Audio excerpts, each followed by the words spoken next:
Brandon Thurston from Wrestlenomics is up next, and we're going to follow Brandon with John Pollock from Post Wrestling. Delivering on the returns, increasing our margins. Ratings go down the toilet if I'm not here. All I do is simply put the math in my favor. We agree that Brandon and John do good work. The reason is simple wrestling economics. I've been told the Netflix numbers. I've been told the metrics a little bit, probably 5 different times. I still don't get it. There were respectable wrestling journalists who needed answers. Thank you very much, members of the media. I hope you all go to hell.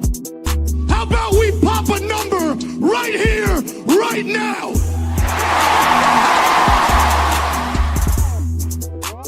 Whole part of the show, man. Live from New York, it's Brandon Thurston, who has made it. A show that made it. 15 minutes ago, this show was in doubt. But Brandon, you delivered, and here we are. I called John from the streets of New York City.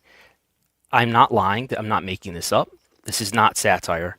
Seth Rogen passed me on the sidewalk as I was on the phone with John just a few minutes ago, right here in Manhattan. We won't get any more specific than that. I don't want to provide assassination coordinates. But I had a recording location that was secured, but did not have all the technical requirements that we require to record a show such as this.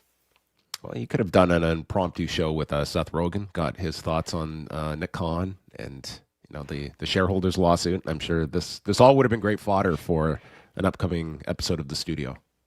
Yes, it would have.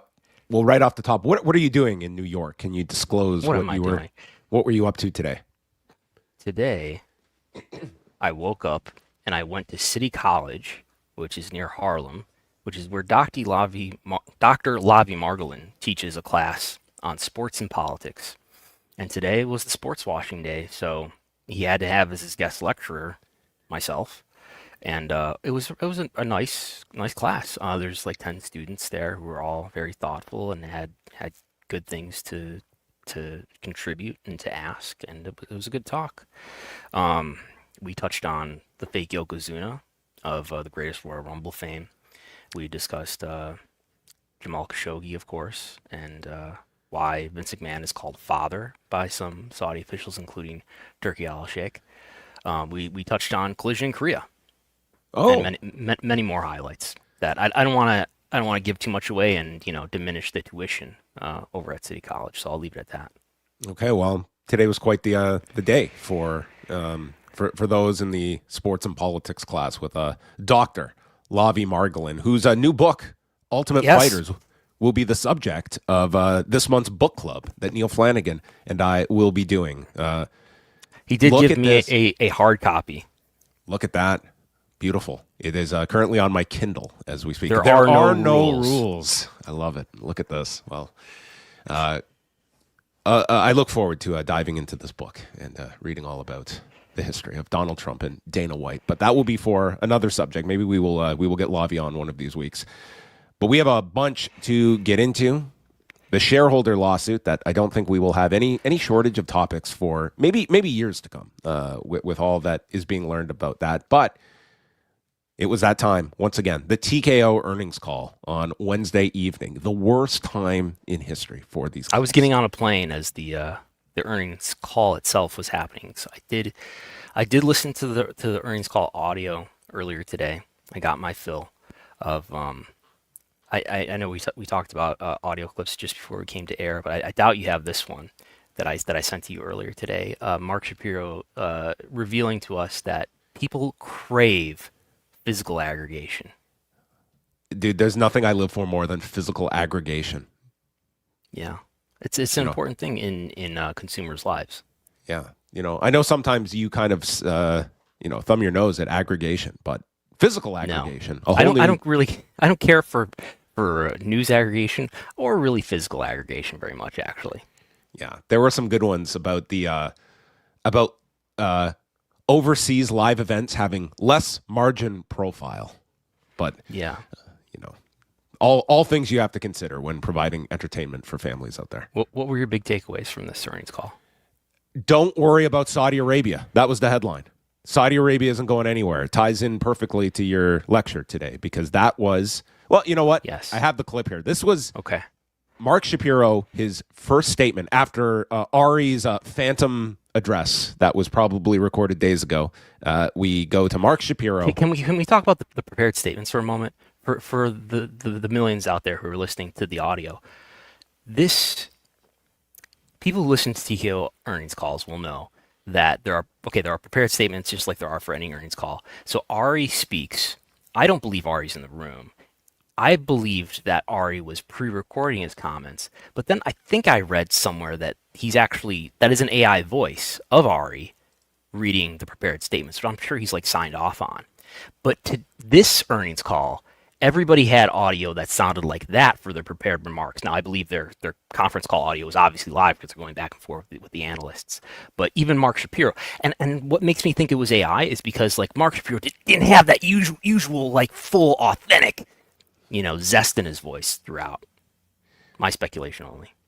Well, had Vince McMahon said that, basically promised to double rights fees, if he had done that with an AI generator, would he be in any trouble? I mean, can an AI version of yourself?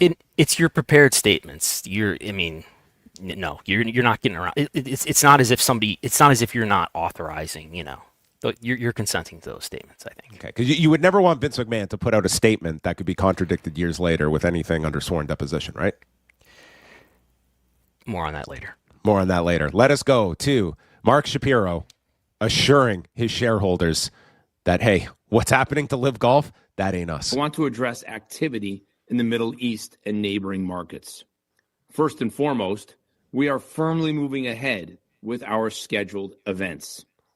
Building on a successful debut in 2025, UFC returns to Azerbaijan with UFC Fight Night Baku on June 27th. That same night, WWE hosts Night of Champions from Riyadh, Saudi Arabia.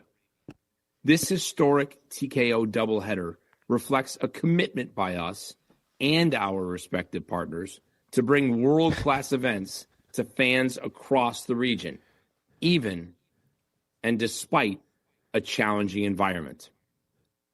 I would add that following the news of PIF withdrawing its funding in Live Golf, our partners in Saudi Arabia have confirmed that will not be the case with TKO. Their commitment to our properties in 2026 and beyond is unwavering. As such, after these two events, we expect the remainder of our 2026 slate in the Middle East, comprised of 6 events, inclusive of UFC, WWE, and Zuffa Boxing, to take place as planned. The demand is real, our partners are committed, and we are leaning in. Nice. Marshall McLuhan himself would be so proud. You hit the nail on the head there. That felt like a very robotic presentation of Mark Shapiro. It was just very consistent in his cadence and tone. Baku. Right? Yeah.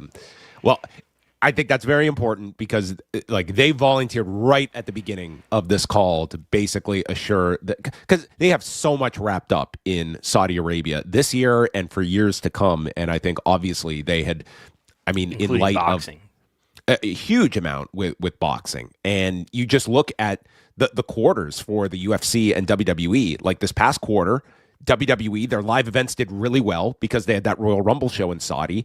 And UFC, they had 2 fewer fight night events. One of them last year was a Saudi show. And the addition or subtraction of a Saudi show, it makes a big difference for them. So if there were any questions, and I'm sure analysts had many questions about Live Golf and who is more attached to the public investment fund, sporting-wise, than TKO, and they wanted to make that absolutely clear that we are in no concern of this of being defunded or this deal falling apart. Yeah, and it's a question that came up in class today.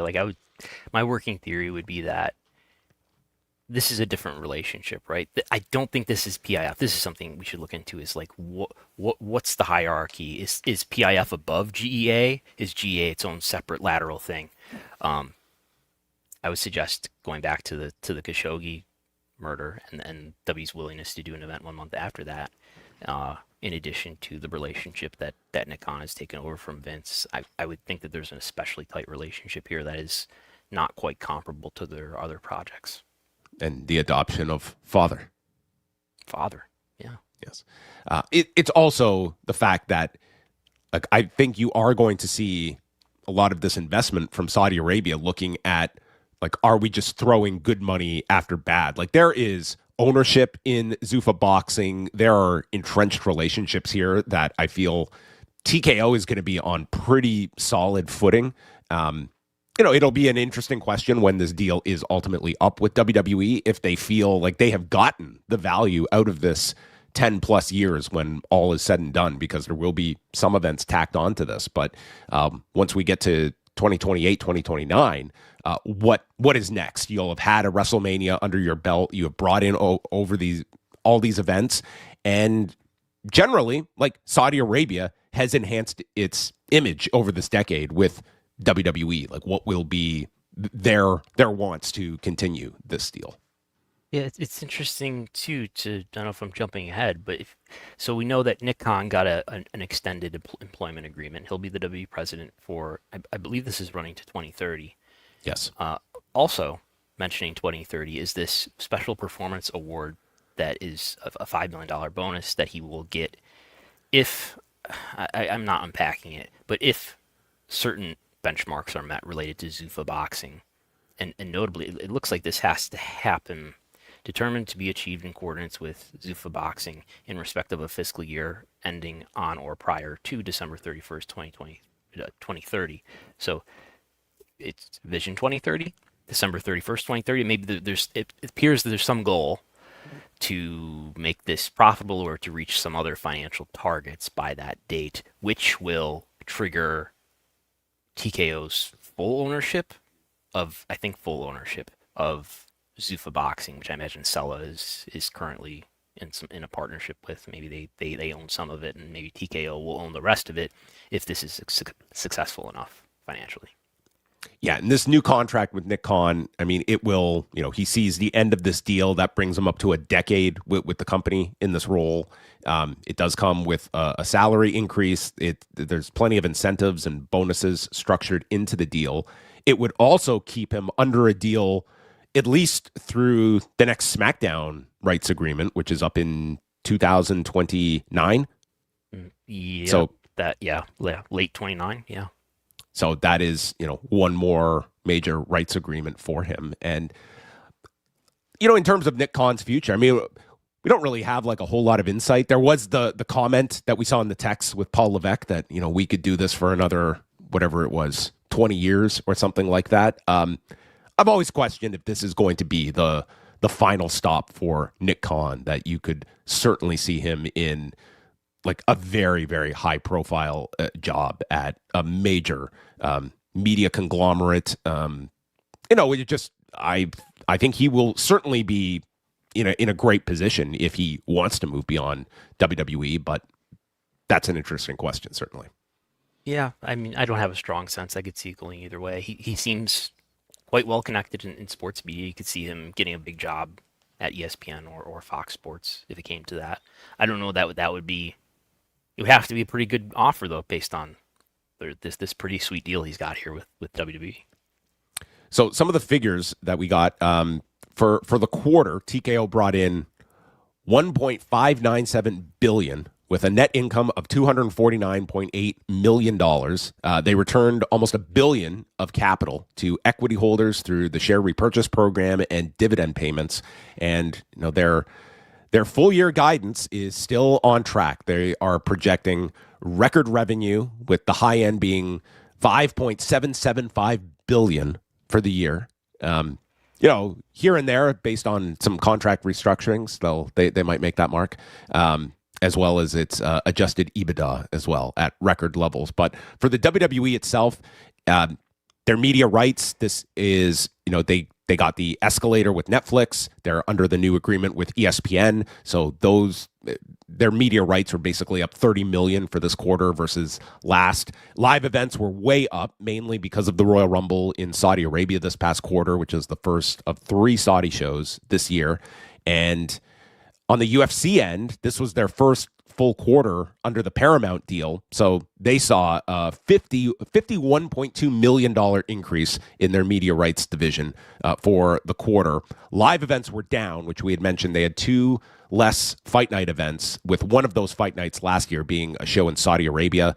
But they did mention the fact when they're doing June 27th, WWE's doing their Night of Champions show in Riyadh. The same day UFC is doing a show in Baku, and it's like UFC is going to all these Middle Eastern countries. They have a show in Azerbaijan. They're going to Serbia, and all of these are coming with FIPs attached to them.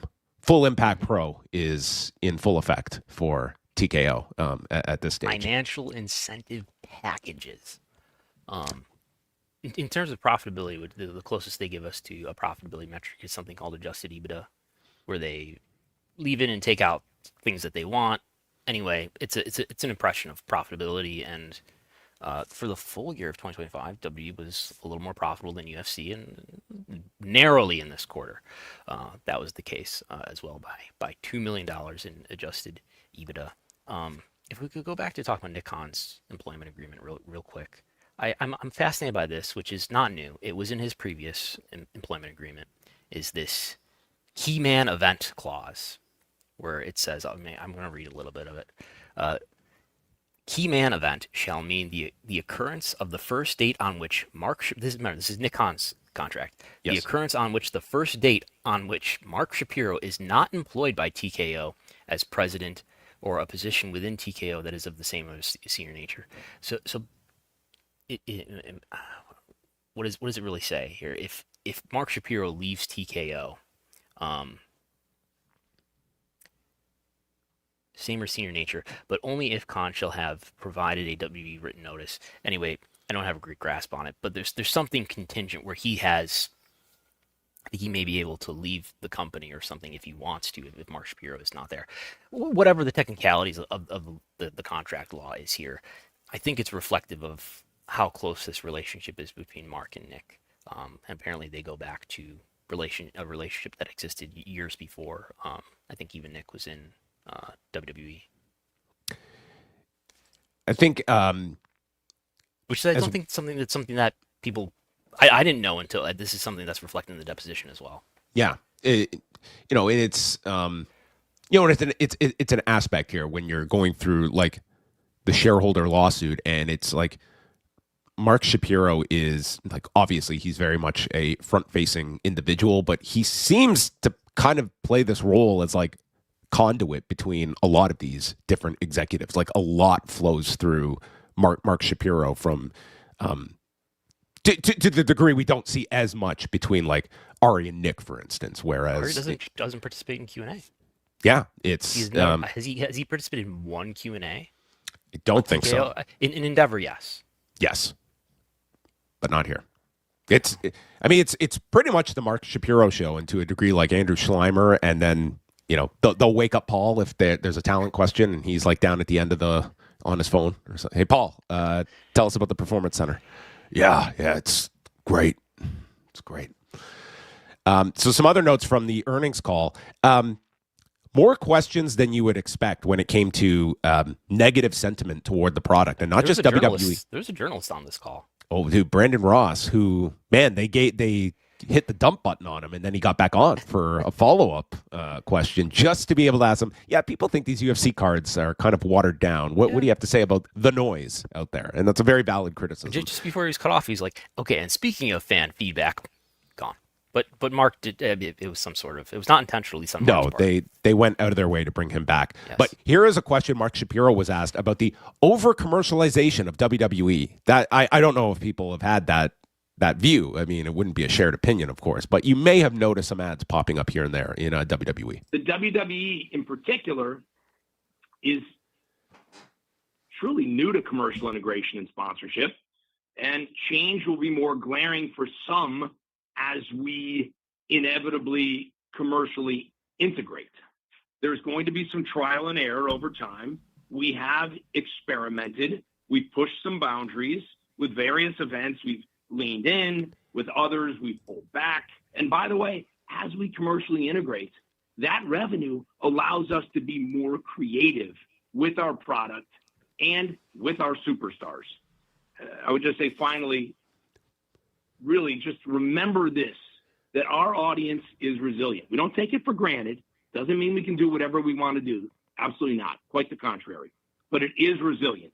And currently, we are experiencing record attendance, record viewership, and record engagement. The 3 R's: records, records, and records. I thought this was a strong pivot from what they said on the town hall, which was for employees. I say again, when we talked about this the first time, that town hall was not intended for public consumption. All the more reason why you should probably take it seriously, because these are their honest thoughts, perhaps, more so than when they know they're talking to the public. Where Nick Khan no buck slips from Mark Shapiro on this call. Where Nick Khan in particular downplayed online sentiment. Maybe they've had some media training since then. Well, they certainly wanted to project the message that, listen, we value our consumers, but hey, when we're doing all this commercialization, it allows us to be more creative. So, and he also positioned it as, hey, when this is new, and when sponsors are put on NBA jerseys, there's all sorts of pushback, and now you see even more of that. He made it sound like he positioned it somewhat as, this is new and people will kind of get over it, and of course there's going to be a little pushback at first. Does that ring true to you? It does. There was a lot of that, especially in like the NHL, like when like the Montreal Canadiens and the Toronto Maple Leafs, like you had these original 6 teams, and it's like, I don't think Shapiro's wrong in that sense. There was always going to be a bit of a ripping the Band-Aid off transition for WWE fans that had not been exposed to all of this. The difference is that they went from like a 1 on the scale and just ramped it up to an 8 so fast. And it's coming at you so strong. And I don't think there's necessarily just an inherent no advertising allowed, but it's also, doing it in as tasteful a way as you're going to get out of a WWE presentation. And they are just they are pushing as hard as they can. I've not seen a whole lot of pullback as Shapiro has outlined it, but at the same time, I think it's less about the presence of all of this advertising versus, when people are complaining about WrestleMania, and it's like, if I'm an ESPN subscriber and I'm paying $30 for this, and you're shoving all this inventory down my throat and it's coming at the expense of the product, I think that's a totally rational pushback that fans are going to have. And I think one that they have heard that message, and it was evident during that town hall that they had heard that message. Yeah, it's a cost on the organic marketing that they'll get. They got a lot of negative organic marketing from ramping this up as fast as they could. I guess it would have been smarter to do this in a more gradual manner than they have. There was also Brandon Ross's question about watered down UFC cards, and man, Shapiro was on point. Like, he had names of fighters he was throwing out. Now, I think these are cards that you have certainly seen a diminishment when it comes to depth on a lot of these shows, but as well, like absent, seeing exact like viewership figures for a lot of these Paramount Plus cards. I mean, they're doing tremendously well when we see these numbers on CBS. They are doing tremendous gates, even though, recently they went to Miami and it was their lowest Miami gate of this recent several year period that they've made Miami a stop for them yearly. But we're still talking the low end in Miami. That's a $7 million gate, which I think they'll be able to live with it as well. But there is a lot of, I would say, some resistance from the various fan bases across TKO, and certainly we have seen that with WWE as well.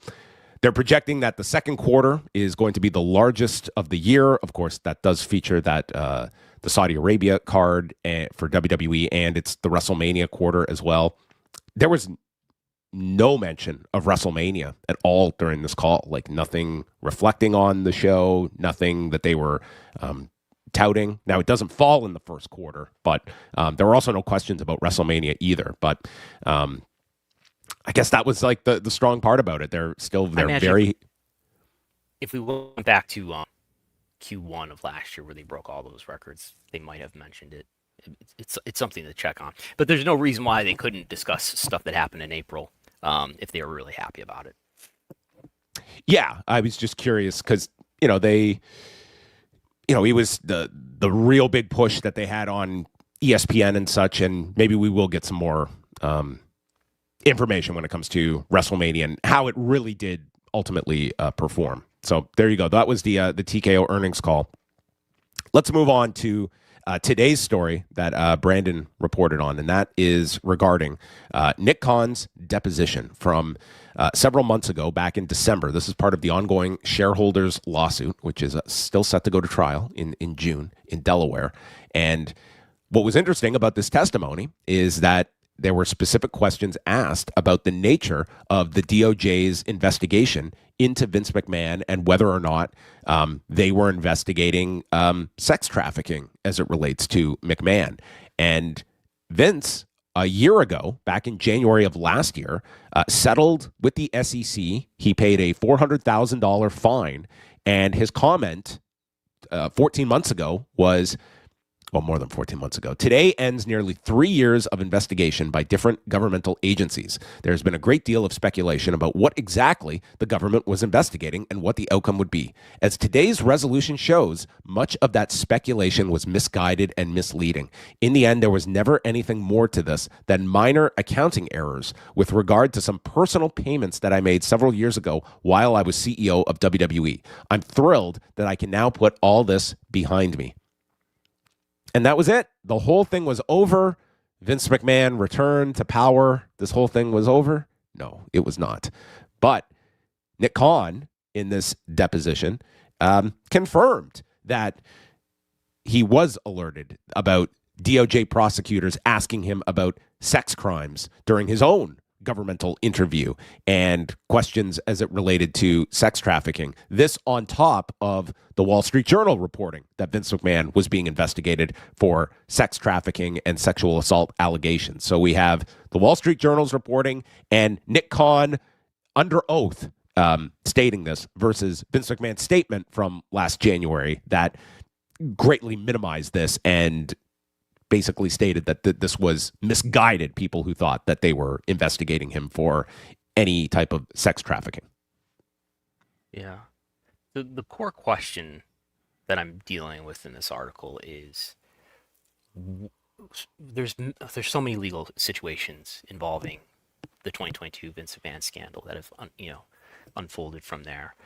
There's civil cases, there's this merger lawsuit, but there's also this litigation that we know very little about because it was a criminal investigation that did not result in any charges. Vince McMahon was not charged with any crime. I every time I write that, I have to be like, well, he was indicted in the early 90s, so I have to phrase this in such a way. Anyway, he was not charged with any crime related to any criminal investigation between 2022 and 2025. So the key question we're trying to understand here is, what did that investigation consider in terms of potential charges? If you read his statement from January 2025 really closely, it's like, I think it's just narrowly in the gaps where you can say, if I read that in a certain way, it can still be true based on what we're reporting here. But so I want to read it closely, where he's saying this sort of ends the government investigations. There's been a great deal of speculation about what exactly the government was investigating and what the outcome would be. And today's resolution shows that much of that speculation was misguided and misleading. Of course, he's not saying what that speculation was about, or but stating that this was never anything more to this than minor accounting errors. And I think that would be the line that would be the most definitive that this had nothing to do with sex trafficking, which is obviously a term he omitted completely from this statement. If a typical reader read this and said, "Oh, I know something about this news story," what he's saying here, you could, I think a reasonable reader could read this and think, okay, Vince is saying that he was never under investigation for any sort of sexual misconduct or sex trafficking. That's consistent with what he's saying here. Nick Khan says otherwise, right? Nick Khan's under oath deposition testimony, which happened this past December, which we just got unsealed in April, says that Nick Khan was aware of search warrants for devices. He was aware that the search warrants included sex trafficking as part of their wording. There's 3 different spots in this long deposition where he affirms his awareness that sex trafficking was part of what the Department of Justice was investigating in their criminal investigation. Not only that, I want to focus too on one instance where he explains how he was aware of this, where he says, this is maybe the most interesting part. Where he's being asked by, this is the plaintiff's lawyer doing all this questioning, by the way, and Nick is a co-defendant along with Vince. But anyway, the plaintiff's lawyer says, well, I'm trying to get a sense of when did you come to understand that what DOJ was looking at was not merely a securities and accounting issue. And Nick says, when the search warrants for the devices were served upon Vince, Brad Blum, and Vince's personal assistant, and when those warrants were sent from Vince's lawyers to WWE's lawyers, and they were read to me, and it included sex trafficking, is when I was aware of it. What Nick is saying there is that WWE learned, in part, from Vince's lawyers. So Vince's lawyers had documentation here that was provided to WWE's lawyers, which entails that Vince's counsel, and perhaps Vince himself, if he's communicating with his counsel, were aware of what was being indicated on these search warrants in terms of what was being investigated. It suggests that Vince should have been well aware, or certainly his lawyers should have been well aware, that he was under investigation for sex trafficking and sexual misconduct, perhaps in other forms. Nick says that he was in his own DOJ interview where he was asked questions not just about the financial issues related to the NDAs, but he was asked about the misconduct underlying those NDAs, or the alleged misconduct underlying those NDAs, including, in his own words, sex crimes. I don't think there's any reasonable dispute here about whether or not DOJ was considering sexual misconduct and sex trafficking charges, although they never did charge him with any crime. So from Nick Khan's perspective, he was both asked about this in his own interview with the DOJ, and that Vince McMahon's lawyers conveyed this to the company as well. Those being the sources of Khan's They at least provided knowledge. documentation. Now, I guess they could have just not read that documentation, but nonetheless provided it to WWE. That is a logical possibility. So let's talk about how we were covering this at the time. So in June of 2024, we're going back 2 years here, there is a request for a stay in Janelle Grant's case against McMahon, WWE, and at that time, John Laurinaitis is still a defendant. And then the stay is allowed, and we had been seeking out information about what exactly the federal investigation entailed, and from the story, we were basically told that this had nothing to do with sex trafficking, which went against what the Wall Street Journal had reported. And therefore, we kind of had to make this judgment here because this was not a case. Well, why don't you describe here how let's you phrased this? Precise. We have to be very precise with our language and what we can say about this, right? So soon after, I'll try to set it up to Janelle Grant's civil case was going on. It's June. It was actually very late May of 2024, and all of a sudden, these SDNY U.S. attorneys, who are the kinds of people who prosecute crimes, intervene. They do what's called an appearance, so you can file additional things into a case, and then they filed 2 additional sealed filings, which to this day have never been unsealed, and I don't expect they ever will be. So what often happens, speaking in generalities, is a U.S. attorney or assistant attorney may file into a civil case to ask for a stay so that their gathering of evidence isn't interfered with by what's going on in the civil case. So they want to put that case on pause. They ask the judge to put this case on pause so that they can continue their confidential criminal investigation without this civil case interfering, and then they'll let it go once they're done, basically. I can't say with absolute certainty that's what happened here, but speaking in generalities, that's the thing that commonly happens, right? Okay, and then we were told by a source close to the situation, we were told this, which we did not publish at the time. Quote, the federal investigation that prompted the government to seek a 6-month stay in the civil lawsuit brought by Ms. Grant against Vince McMahon is focused exclusively on disclosure and accounting issues at WWE surrounding NDAs. There is no mention of sex trafficking in any of the government's papers filed in court, end quote. So government's papers filed in court could just refer to those 2 sealed filings, which we can't read, which perhaps this source had access to. And it's very possible that those documents did not mention sex trafficking, but that does not decide whether or not, that does not give us a clear idea about whether or not sex trafficking was in fact part of the DOJ's investigation. We followed up and asked exactly those questions. We could not get answers to those questions, so we did not run this, primarily because I think it would, I think we agreed that this could mislead people into thinking that he was never under investigation for sex trafficking, which is pretty much, which sounds very near to what his January 2025 statement said about 6 months later when the SEC did penalize him. So make of that what you will.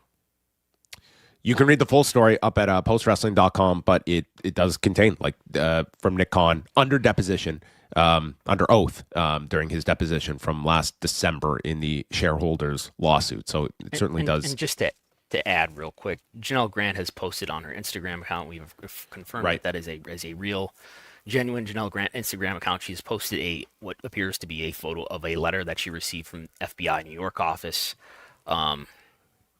notifying her that she's a possible victim of a crime. It's dated May 23rd, 2023. This is from something called the Victim Notification System, which is something that is a legally mandated thing that the FBI has set up.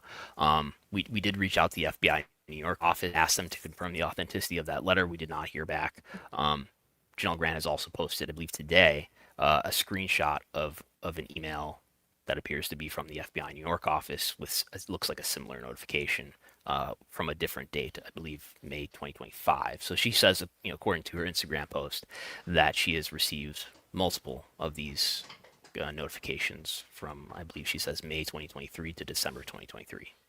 December 2025, excuse me.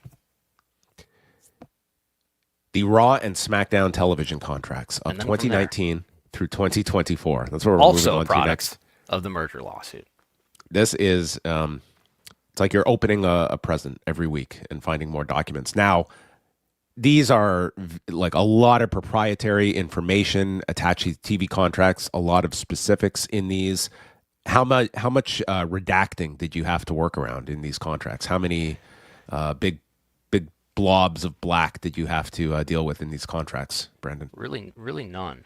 I mean, we should disclose here, all of this, not to pat myself on the back, but all this information, that these 2 stories that we're talking about, both the Nick Khan deposition and this material that we got that show the complete unredacted contracts of for the big domestic TV rights deals for Raw and for SmackDown are the result of, now there's another challenger, but I don't think they covered either of these documents that we're talking about today.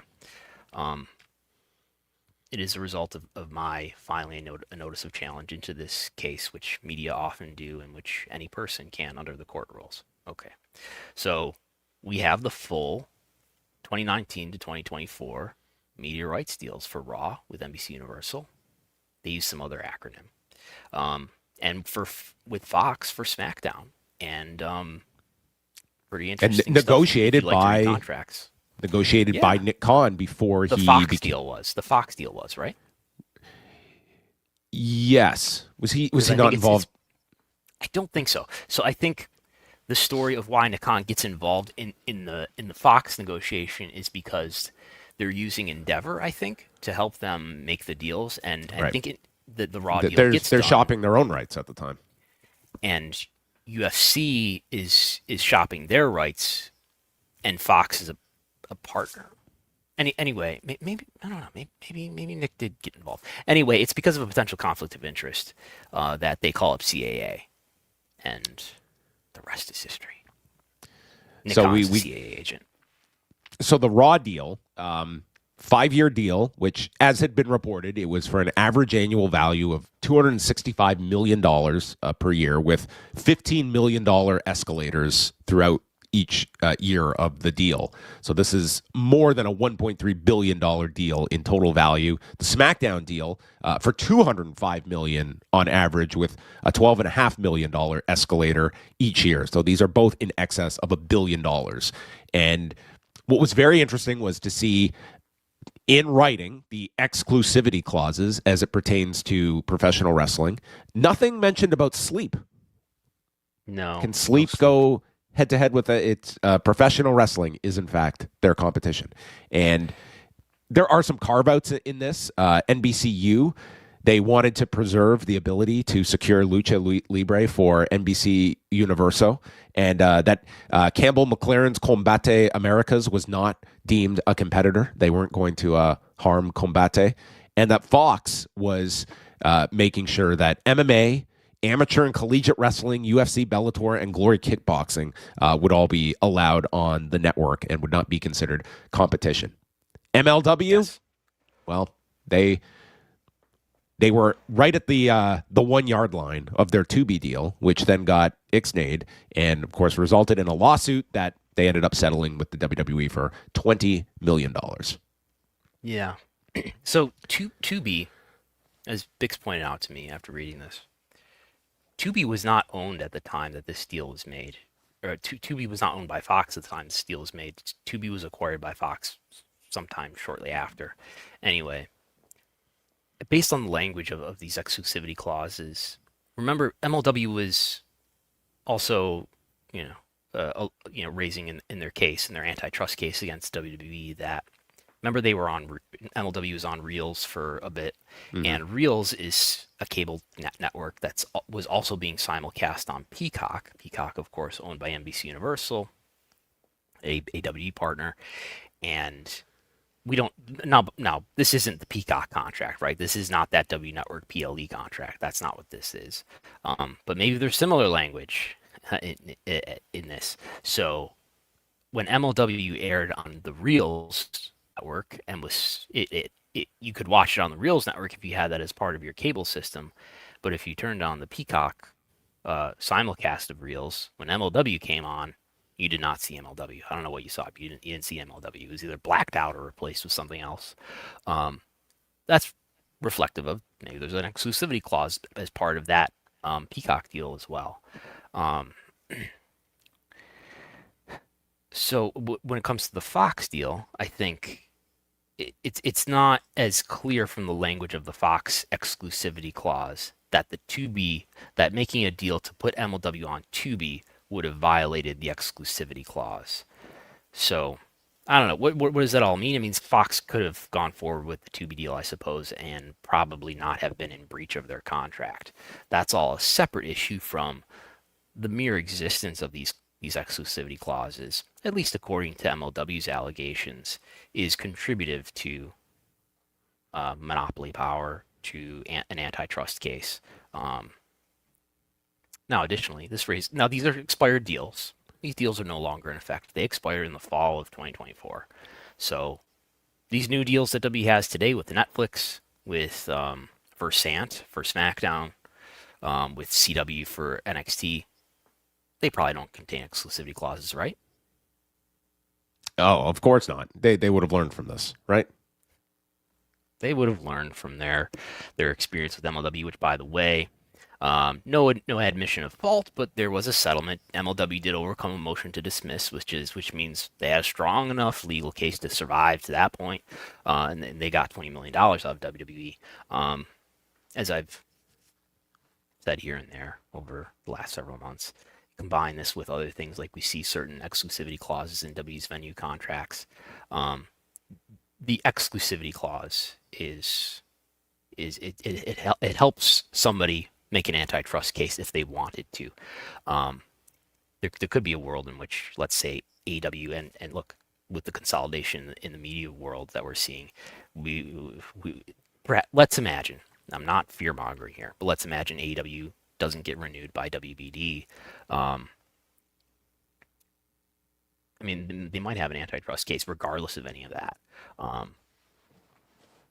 But in MLW's case, they were able to, they did allege that on the eve of their to-be deal being announced, Stephanie McMahon intervened, and that's probably an especially, if that's true, an especially difficult thing for them to overcome, and probably contributed to their settlement back in 2023. Yeah, and I mean the timing as well works out when the UFC is about to go on ESPN, and it was common knowledge that the fact that there was no exclusivity deal because the PFL was able to get on ESPN as well. So it was a case of the UFC not having the same level of exclusivity at the time that WWE was able to negotiate. But there's also other interesting details in here. I mean, WWE. Can we belabor exclusivity just a minute more? It's interesting that in the NBC deal, the NBCU deal for Raw, there's a carve out for Lucha Libre. Yes. So that sort of leaves this opening in pro wrestling that okay, we're not going to compete in that space, but now WWE has acquired AAA, and it's sort of like this. I don't know. I mean, I don't know that point A goes to point B here, but when you're making a deal and saying, okay, we're going to let this partner have this carve out, well, why don't we do that? And then we get those rights and we further consolidate the space, which is like, I don't necessarily blame them for like, why don't we try to run the most successful business that we can and take it all and let the government or whoever stop us? It would only be interesting the fact that NBC would be the one initiating that carve out. Like Lucha was something of worth. I don't think WWE's going to volunteer that. No, right? I don't think WWE is either. So it would be like the NBC side is like, guys, we need Lucha. Okay, we can't just shut the world out to Lucha. Okay, so I mean, it was obviously on their end to at least initiate that. WWE would retain creative and editorial control as long as it didn't violate network standards and practices.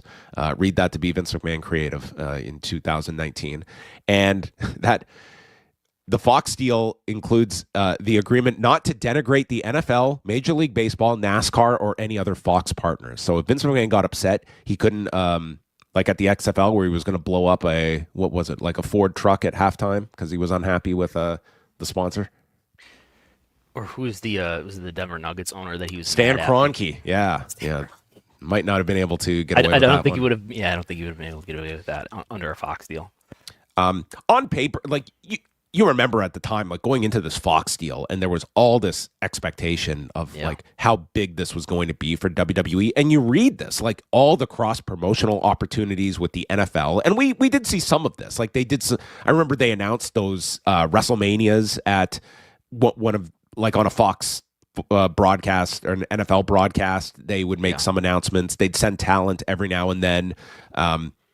You have the detail in here about shoulder programming, and one of which never really sees the light of day, but they did do WWE Backstage, which I didn't realize until reading your story here of how short-lived that show was. It starts in like October 2019 at the start of the deal, and by June of 2020, it's done, like in the midst of the pandemic, and brings CM Punk back to pro wrestling in the meantime. Yeah.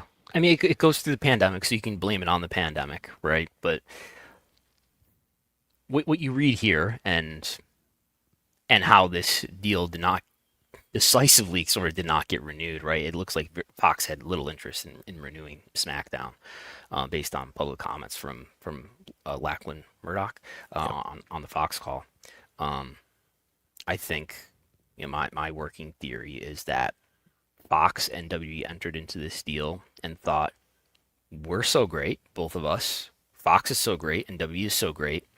And WWE has never had a weekly program on a broadcast network of this profile, right? They've been on UPN and CW before that, right? But they've never been on Fox on a weekly basis. Sure, Saturday Night's Main Event was on NBC, but that wasn't weekly. And you put these two entities together, and we're going to supercharge WWE. And I think that just the viewership and the other kinds of value that a program delivers just weren't up to their expectations, and that became clear. Maybe I'm sure the pandemic is a factor, but that became clear by, less than a year into this deal. There's what do I write in here? There's a show described in this contract as a Saturday late night show airing on Fox Broadcast Network, which never happened, or on FS1. There's like a whole other show. There's the Fox deal also allowed for up to 4 annual pre-shows that would air on Fox or FS1 right before pay-per-views. I don't think that never happened. Yeah, no, definitely not.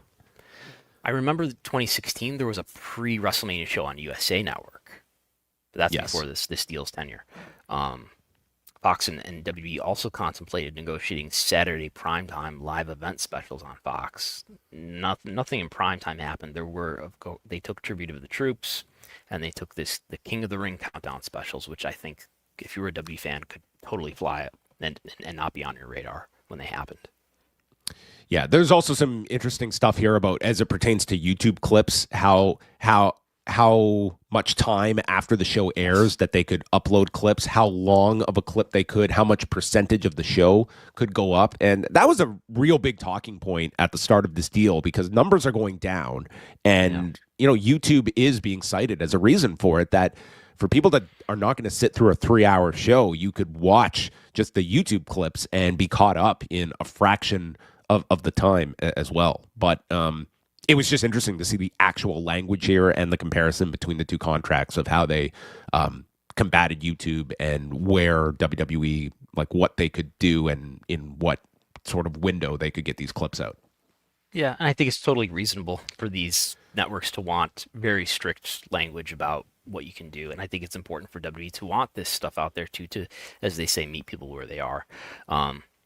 I think the YouTube phenomenon, the social media phenomenon, in terms of being a way of consuming wrestling, is just sort of another way that wrestling plays out into being not quite live sports, where you might not see as much consumption in this way by proportion.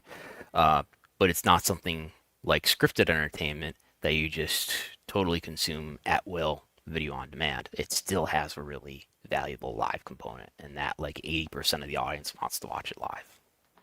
And finally, what insight did you get in terms of their approach to soldiering on during the pandemic to make sure that they had new first-run programming every week? And if not, do you feel this would have violated the deal if they were not able to produce new content on a weekly basis?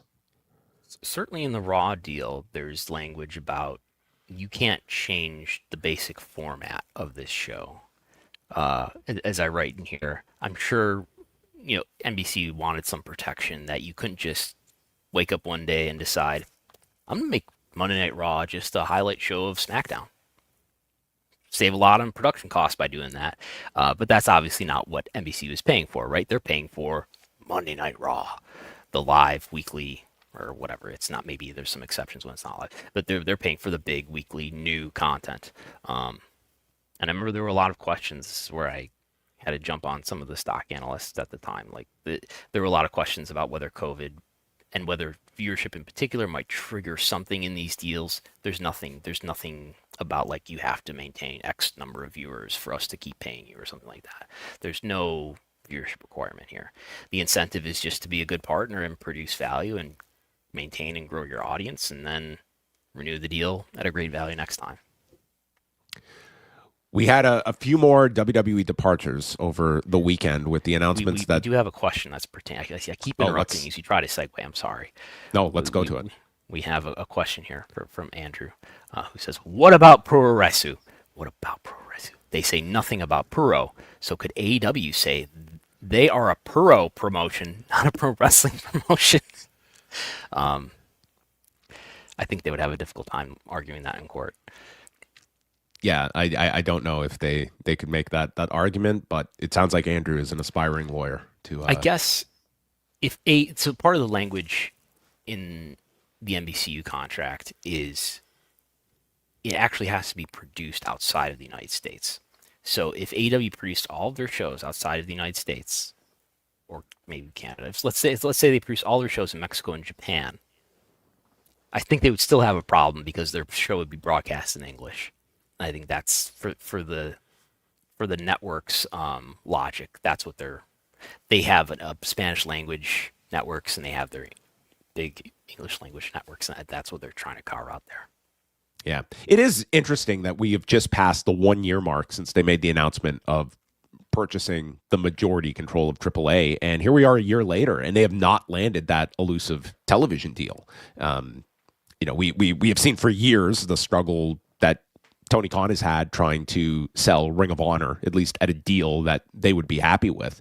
And, AAA, it's obviously they have not found anything that has been at, the level that they would be willing to jump into. And for most of the world, this is just consumed through YouTube outside of the Fox deal that they have in Latin America. Yeah. But and I guess the you're whole purpose thinking of of this like was- an English language US, I'm sorry, a Spanish language US deal. Yeah. Yeah. Well, let's move on to the WWE departures. So we have Kofi Kingston, Xavier Woods, JC Mateo, and Tonga Loa as the latest to leave the company. The New Day, we have seen like the most reporting on that. Apparently, they were two of several that were approached about restructuring their contracts. Typically, restructuring does not mean, hey, we're not paying you enough. Would you be willing to take more? It's usually that is not the definition of restructuring. So it sounds like New Day that got the ball rolling of, no, we do not want to restructure our deals. And it ultimately ended with the two of them being granted their releases. So they're not like straight out cuts, but from the reporting we have seen. Was W going to keep them if they refused to restructure their deals, though? It's a good question. Like, we don't know what the answer to that would have been, but put it this way, it is at the WWE's discretion. Like, these contracts are very much one-sided in that if you are the talent, you have to honor that contract to the end of that deal. There is no wiggle room. If you're the WWE, all you have to guarantee is 90 days of payment beyond that day. And you could come to that decision in year one of a 5-year deal. So they would have no issue of saying, you don't want to restructure your contracts, you're part of the cuts, and in 90 days, you are free to work elsewhere. And it's more so just interesting that they are, if you are looking at expenses, talent is one of those areas that they can control in such a way and just come to talents, and some talents will take that offer that they would rather make less than be cut altogether. Yeah, and I want to look at a particular point in TKO's first quarter earnings report where they've mentioned this like every quarter for a number of quarters consecutively. So if I show this on the screen here, we're looking at it, right? Where they say they're talking about adjusted EBITDA, which is they're talking about profitability, right? Which of course they're phenomenally profitable. But here's what they say when they do these very rote descriptions to explain their finances. That we get this text that says things like this. Here's why profitability has been what it is. Direct operating costs increased primarily due to higher talent and production costs. And there's been a sentence like that referring to higher talent costs in every one of these iterations for quarters on end, which tells you that this is just costing them more and more over time to pay talent. Also related to our reporting, also that was disclosed in the merger lawsuit, is the sort of 2022 talent compensation slides that we have. That doesn't tell us what wrestlers are making what, but it tells us that, it looks like they're budgeting about 15% of revenue for these wrestlers.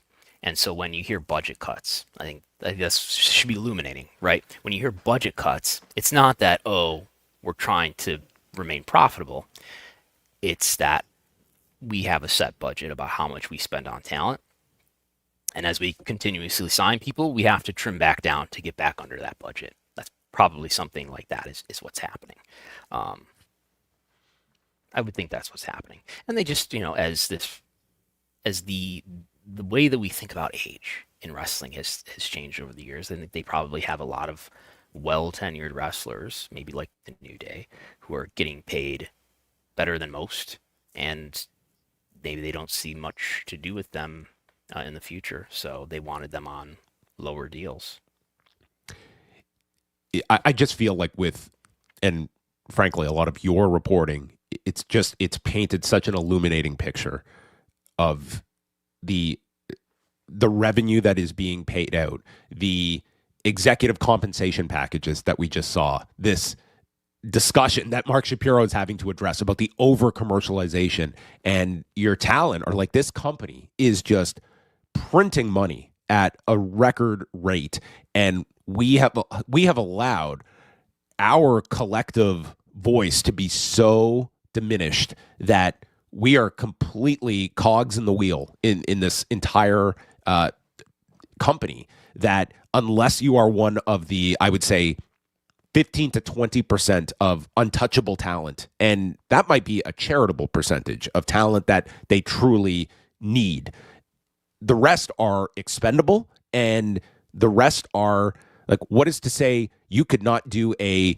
20% salary cut across the board of everyone outside of that top 15%. And what are your options? You either say yes, or you take a big risk by being on the outside of this company. And it is what it is. But this is where, talent ultimately are like, they're watching these incredible, like all of this sponsorship, and they don't share in any of this. We just went over the television deals. They don't enjoy a penny of these contracts. It's all at the discretion of the company. And it also tells you, I think, that where we were a couple of years ago, where you were hearing these stories of a Nick Nemeth that was getting an automatic raise just so he doesn't go to AEW, I question how concerned they are now. I think they realize AEW's in a place, and if a talent goes to AEW, a talent goes to AEW. Are we going to pay so much more to prevent a mid-card player from not going there versus... like, we've seen a lot of top names go, and we know where we are, and I don't know if they have the same incentive to maintain that talent depth. And it tells you, like, this is a company that has immense control of its performers and its fighters on the UFC side, where all of these arguments are parallel. We should reiterate that the success and the permanence of AEW has really, and the well-fundedness of AEW has really increased the value of talent, has increased the degree to which wrestlers on a high level are being paid. It doesn't mean they couldn't get more. I bet they could get a lot more if somehow they came together and got in a group of some sort and then associated with each other and bargained. But other than that, I don't think there's anything that I think there's a great deal of risk in doing that. And the nature of wrestling is, that nobody wants to rock the boat, especially with the subjective decision makers. And they're going to have to settle for their 15%. Is it too late in the evolution of the professional wrestling industry that you could ever see some kind, like we are not talking about WrestleMania 2 with Jesse Ventura any longer. Like, I think the last real time was the pandemic, when they had real power, as we talk about with the TV contracts, of kind of banding together and like, we are necessary to move forward with these shows. And I think that was the last real example of talent having some degree of leverage. Are we beyond that at this point? Because I cannot fathom that there will be any hard change. To imagine a juncture where, like, I think talent would have to be very disgruntled and feel very unsafe in some way. I don't know. It would be a good research project to think about, like, where along the lines, in terms of pay, did all of these leagues players, create unions or associations? And I would guess that maybe it's just it was earlier on in the process before the pay got even bigger.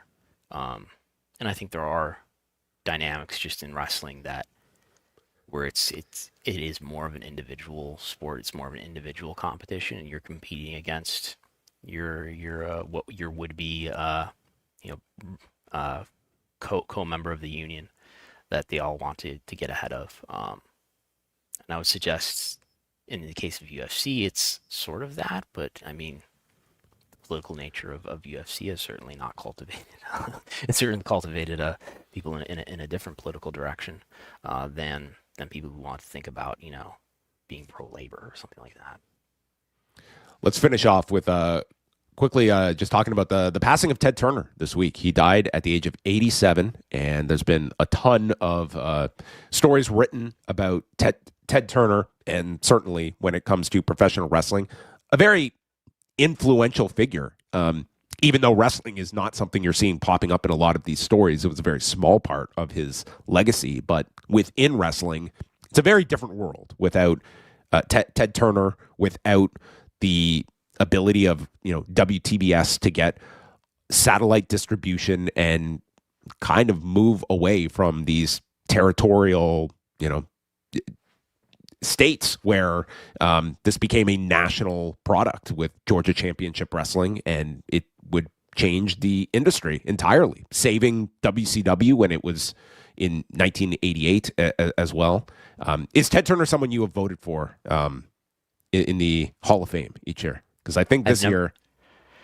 I've never voted for Ted Turner because I guess I just don't see him as somebody who spent like more than a few minutes thinking about wrestling, at least in his work life. I mean, obviously he attended some shows and he seems to have been something of a genuine wrestling fan, but like he never worked in the wrestling business. I would say he worked for and was the top executive of a media company that was essential for these, one company or a few companies in particular being what they were. But I mean, yes, he was very. I struggle with Ted Turner. Like I don't look at him as this injustice that he's not in. I did vote for him last year, but it's like you can make many arguments that here is someone that kept WCW in business when it was just bleeding money, in particular in the early 90s. I mean, no one's ever going to make an argument for like Bob Carter or Kerry Sulkin keeping their companies around when they were losing money just off that factor. That's not going to get you in when it comes to important executives like a Bonnie Hammer at the USA Network. Basically, WWE is kicked to the curb from Spike TV, and it's her that brings them back to the USA Network. Like what the difference level? is there is like Bonnie Hammer isn't this cultural figure like Ted Turner is. I think that's a big reason why we give Ted Turner more consideration than Bonnie Hammer. Yeah, and he in terms of television, this is one of the most influential moguls of our lifetime. He's definitely a TV Hall of Famer. Yes, that he will certainly get in. But I mean, last year he got 55.5% of the votes. So I think this year will definitely get him over that 60% threshold to go in for sure. So did you see the meme from the news? No. What is this? Yes. So for people listening in audio, if you're a fan of the show Mad Men, which I recommend, it's one of the great shows.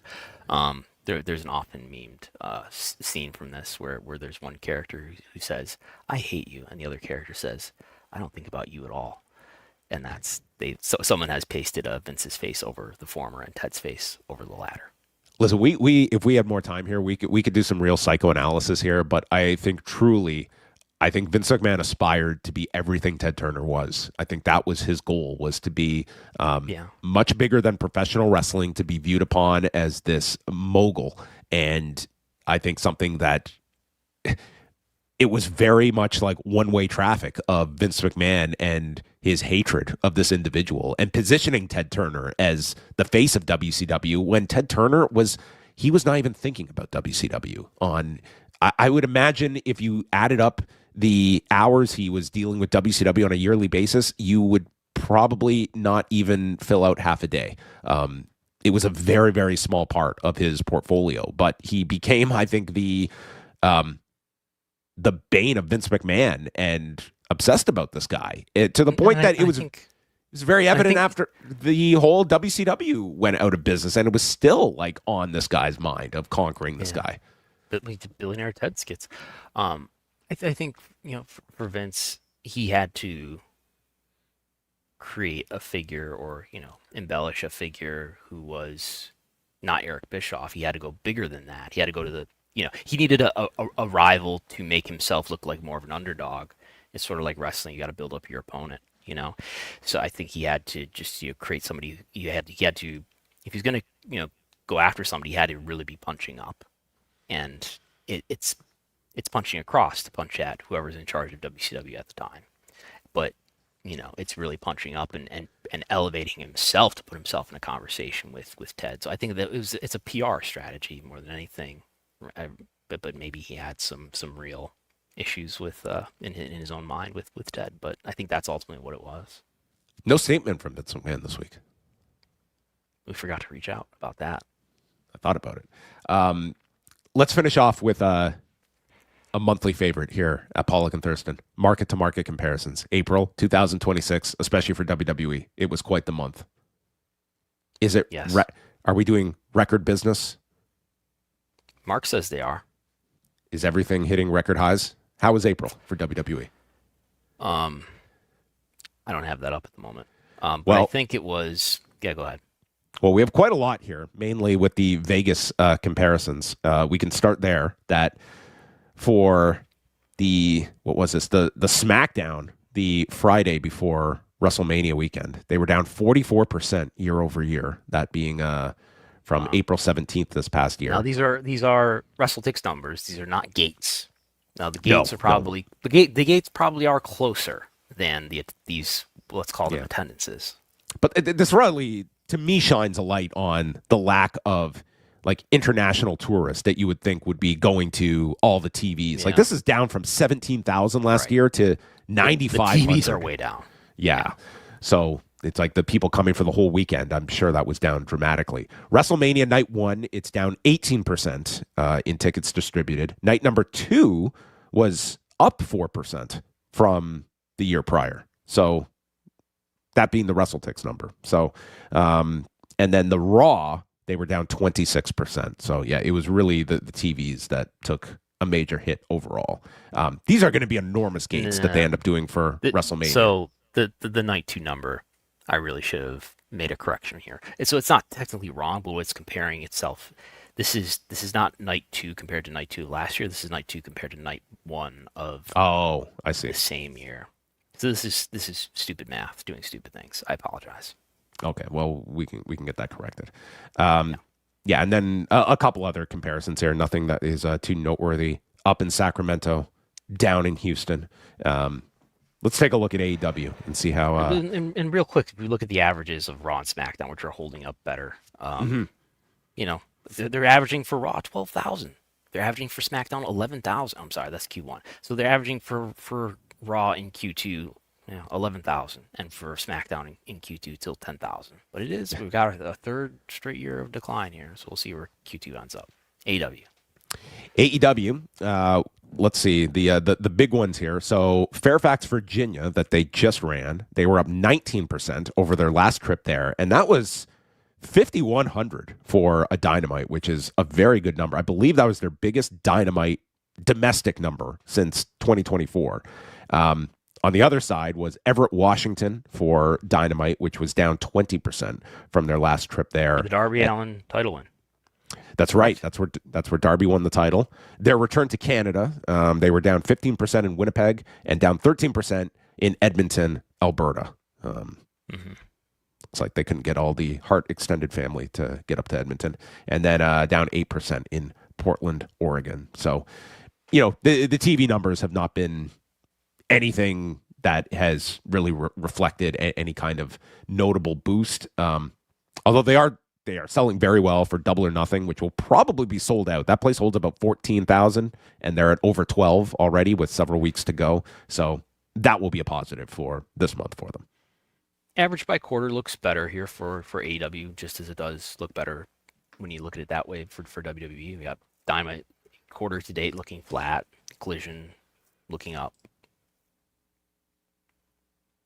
It's AEW. It's a flat month over month comparison as we have here. All right, everybody. Well, we are going to wind things down, but we want to thank you for joining us, and Brandon for joining us on the road from New York, finding a location to join us. It would have just been Pollock and Blank if not for Brandon being I don't know what resourceful. we were going to do. I was offering to do this on the phone, which would have produced terrible audio.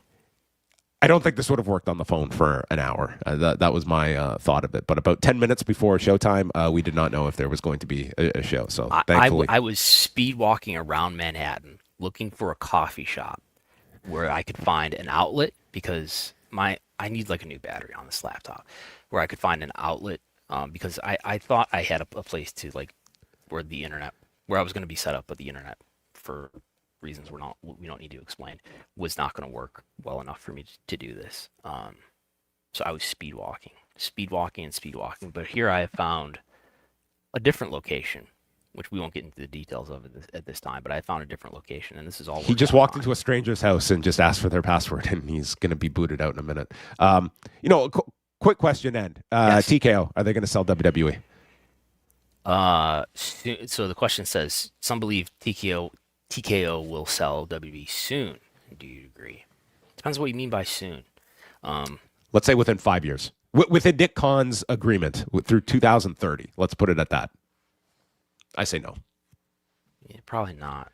I wouldn't rule eventually, it out. I certainly don't believe like TKO will just necessarily hold on to this asset forever. But within 4 years, I'll say no. The proper question, so will they sell WWE? Maybe not. I think that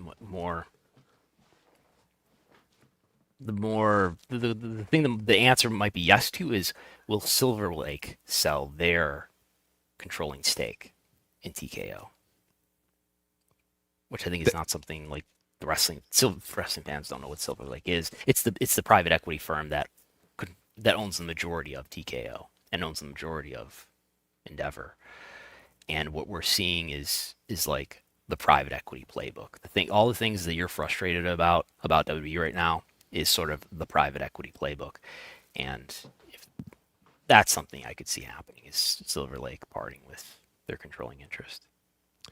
Well, if Mark Shapiro ever moves on, I think it'd be a sad day. They could leave the management team in place, That's always positive, yes. All right, everyone, we're going to sign off. So thanks to everyone for joining us. We're here every Thursday night, 8:30 p.m. Eastern time. If you enjoy original reporting, go follow patreon.com/Wrestlenomics. Support Brandon Thurston, support Wrestlenomics. And you can also go and find his work at postwrestling.com with yours truly. And for those on the Post Wrestling Cafe, tonight we will have a review. Super Brawl 2 from 1992 featuring Sting and the departing Lex Luger. And it's the arrival of Jesse Ventura. He has resigned. He knows I'm not even going to try and start a union in this company. I'm here for the payday, okay? He's the mayor of Brooklyn Park. He's showing up with a rat tail, and he's got to hang out with Jim Ross for 3 hours and take shots at Vince McMahon and the World Bodybuilding Federation. So that's Super Brawl 2. Is this the one with Liger and Pillman? Yes, Liger and Pillman kick off this show. We've got the Dangerous Alliance and Paul Heyman doing a very offensive portrayal as a Japanese ninja, complete with voice. Yes. So that is all on the Post Wrestling Cafe for people to check out. We will speak with you next Thursday.